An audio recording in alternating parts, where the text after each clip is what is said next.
Naas yang dialami Anton Jaya, 40 tahun warga desa Sukamergo, penambang emas tradisional Kabupaten Lebong yang tertimbun material ampas yang mengakibatkan satu korban meninggal dunia di lokasi cagar budaya pemerintah Kabupaten Lebong.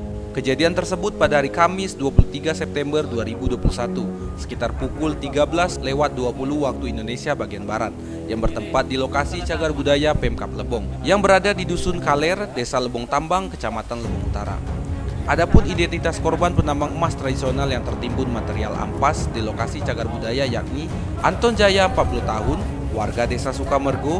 Korban mengalami luka robek pada bagian dagu, luka lebam di bagian dada kiri, luka lebam pada pinggang sebelah kiri, luka memar di paha sebelah kiri, luka lecet di kaki korban. Kemudian korban selanjutnya Rio, 39 tahun, warga desa Nangai Tayau. Korban mengalami sesak napas dan mengeluh sakit pada bagian dada dan dirujuk ke RSUD Lebong. Terakhir, Yakun, 45 tahun, warga desa Erkopras, yang kini sudah berada di rumah korban karena hanya mengalami luka lecet.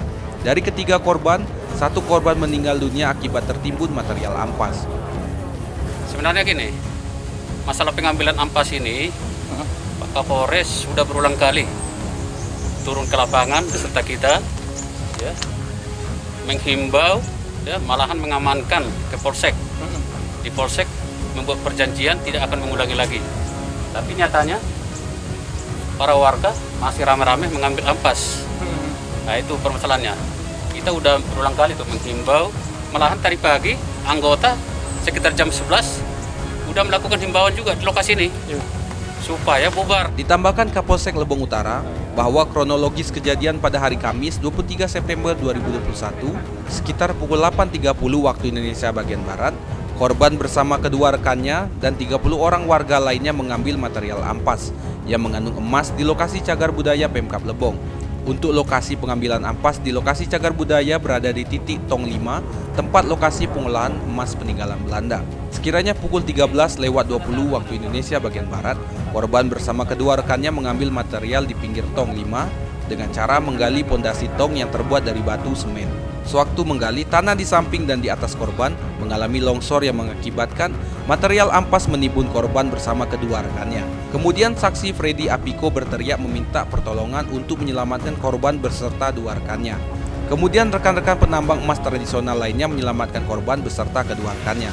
Korban atas nama Anton dan Rio dibawa ke Puskesmas Muara Aman untuk mendapatkan pertolongan medis. Untuk terkait masalah musibah yang terjadi terkait dengan masyarakat tambang, sebenarnya ini ada terkaitan dengan situs bersejarah. Nah, situs bersejarah ini kalau setelah kita cek, kebetulan kemarin kita sudah berangkat ke Jambi, ke Balai Pelestarian Cagar Budaya, nah, itu dinyatakan sebagai cagar budaya sesuai dengan konfirmasi kita kawan-kawan juga ke Dikbud dan nomor registernya pun ada. Sekarang ini kalau menurut kita bahwa kejadian ini yang harus bertanggung jawab adalah Dikbud. Dari lokasi, Widya Susanti, Lebong TV melaporkan.